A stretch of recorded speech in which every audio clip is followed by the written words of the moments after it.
जो राजनीति बदली 1989 में कांग्रेस की हार और उसका जो फलित हुआ, उसके बाद जो उसका परिणाम निकला कि अलग अलग प्रदेशों में अलग अलग क्षेत्रीय दलों की ताकत बढ़ने लगी, ताकतवर हो गए, ताकतवर हुए, सत्ता में आने लगे। अब आप उठाकर देख लीजिए, वैसे तो दक्षिण में आप कहें तो पहले से ही डीएमके और एआईडीएमके दो क्षेत्रीय दल थे, लेकिन दूसरे राज्यों में, खास तौर से मैं उत्तर, पश्चिम और पूरब की बात करूं, यहाँ पर जनता दल के अवशेष जो बचे, जैसे बिहार में जेडीयू और आरजेडी, उड़ीसा में बीजू जनता दल, हरियाणा में ओम प्रकाश चौटाला की पार्टी आईएनएलडी, अजीत सिंह की पार्टी, और उसके अलावा अलग अलग राज्यों में क्षेत्रीय दलों का दबदबा होने लगा, वो सत्ता में आने लगे।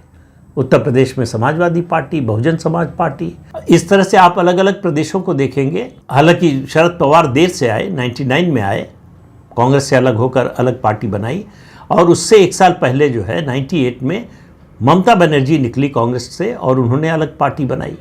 इस तरह से क्षेत्रीय दलों का उभार, मेरा मानना है कि सबसे बड़ा इन्फ्लेक्शन पॉइंट था, प्रस्थान बिंदु था भारत की राजनीति में, जिसने एक बहुत बड़े भेद को मिटा दिया, और वो भेद था सत्ता पक्ष और विपक्ष। अब सत्ता पक्ष और विपक्ष में कोई अंतर नहीं रह गया। तभी तक अंतर था जब कांग्रेस पार्टी वर्चस्ववादी पार्टी थी, उसका पूरे देश में राज था। एक दो राज्यों को, दो तीन राज्यों को छोड़ दें अगर, खासतौर से जो कम्युनिस्ट प्रभावित राज्य थे, पश्चिम बंगाल हो या केरल हो, त्रिपुरा हो, और दक्षिण में द्रविड़ पार्टियां जो 67 से लगातार सत्ता में हैं। ये सत्ता पक्ष और विपक्ष का जो अंतर था, 1989 के लोकसभा चुनाव के नतीजे ने उसके खात्मे की शुरुआत कर दी।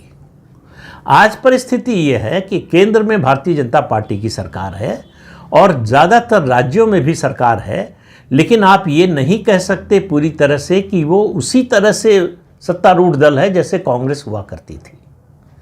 और आज कोई ऐसा विपक्षी दल नहीं है जो सत्ता में न हो या न रह चुका हो।